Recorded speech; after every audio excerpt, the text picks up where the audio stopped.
राधे राधे। जय श्री कृष्णा। आज हम सुनेंगे मकर संक्रांति की संपूर्ण कथा, जो धर्मराज जी की कहानी है। मकर संक्रांति पर्व के दिन कई लोग उपवास रखते हैं और विधि विधान सूर्य देव की उपासना करते हैं। इस दिन धर्मराज की ये कहानी जरूर सुननी चाहिए। हिंदू धर्म में शायद ही कोई ऐसा त्यौहार हो जिससे जुड़ी कोई पौराणिक कथा या कहानी न हो। बात मकर संक्रांति पर्व की करें तो इससे जुड़ी भी कई कहानियां प्रचलित है। बता दें, इस साल मकर संक्रांति पर्व 14 जनवरी को मनाया जाएगा। धार्मिक मान्यताओं के अनुसार मकर संक्रांति के दिन ही गंगा मैया भगीरथ के पीछे पीछे चलकर कपिल मुनि के आश्रम से होती हुई सागर में जा मिली थी। कहते हैं कि इसी दिन भगवान विष्णु ने असुरों का अंत किया था। साथ ही इस पर्व की एक कहानी धर्मराज से भी जुड़ी हुई है, जिसे इस पर्व में जरूर सुनना चाहिए।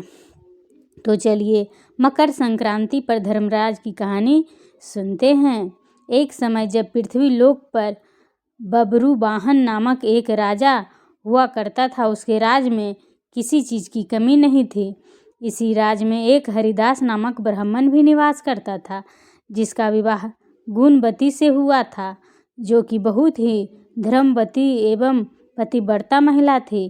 गुणवती ने अपना पूरा जीवन सभी देवी देवताओं की उपासना में लगा दिया और वह सभी प्रकार के व्रत करती थी और दान भी किया करती थी। इसके अलावा अतिथि सेवा को भी वह अपना धर्म मानती थी। ऐसे ही ईश्वर की उपासना करते हुए वह वृद्ध हो गई।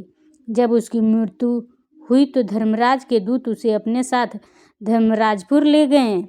यमलोक में एक सुंदर सिंहासन पर यम धर्मराज विराजमान थे और उनके पास ही चित्रगुप्त भी बैठे थे। चित्रगुप्त जब धर्मराज को प्राणियों का लेखा जोखा सुना रहे थे, तभी यमदूत गुणवती को लेकर पहुँचे। गुणवती यमराज को देखकर थोड़ी भयभीत हुई और मुंह नीचे करके खड़ी हो गई। फिर चित्रगुप्त ने गुणवती का ब्यौरा निकाला और उसके बारे में धर्मराज को बताया। धर्मराज ने गुणवती का पूरा ब्यौरा देखा और वे प्रसन्न हुए, लेकिन फिर भी उनके मुख पर थोड़ी सी उदासी भी छाई हुई थी। यह देखकर गुणवती ने पूछा, हे प्रभु, मैंने तो अपने जीवन काल में सारे सत्कर्म ही किए, फिर भी आपके मुख पर उदासी छाई है। इसका कारण क्या है? प्रभु, मुझसे क्या भूल हुई है?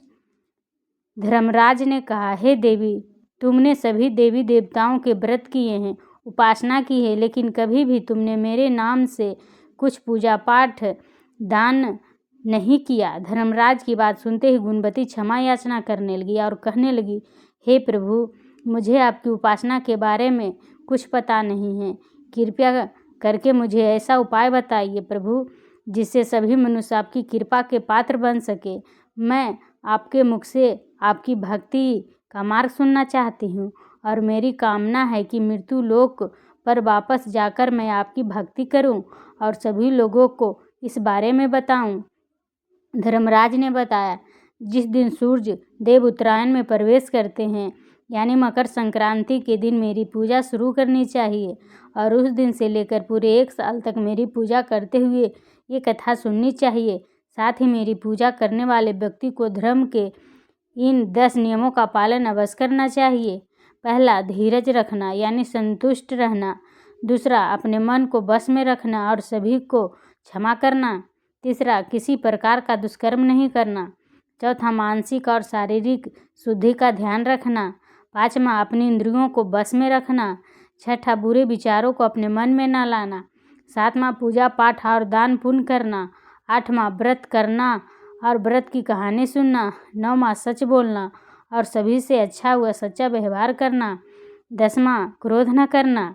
धर्म के इन सभी लक्षणों का पालन करते हुए 1 साल तक मेरी कथा नियम से सुने, दान पुण्य और परोपकार के काम करें और अगली मकर संक्रांति पर इस व्रत का उद्यापन करें। इसके बाद मेरी एक मूर्ति बनाकर विधि विधान से प्राण प्रतिष्ठा करवाकर हवन पूजन करें और साथ ही चित्रगुप्त की भी पूजा करें और काले तिल के लड्डू का भोग लगाएं।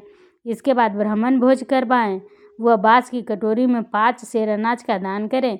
साथ ही किसी ज़रूरतमंद को गदा, तकिया, कंबल, छप्पन, लोटा व वस्त्र आदि का दान करे। संभव हो तो गौदान करे। धर्मराज से व्रत का पूरा कथा सुनकर गुणवती ने पुनः धर्मराज से प्रार्थना की, हे प्रभु, मुझे फिर से मृत्यु लोक में जाने दीजिए, जिससे मैं आपका व्रत कर सकूं, साथ ही इस व्रत का प्रचार भी लोगों में कर सकूं। इस पर यमराज ने गुणवती को धरती लोक पर फिर से जाने दिया। धरती पर वापस आकर गुणवती ने धर्मराज द्वारा बताए गए व्रत के बारे में अपने पतिदेव को बताया।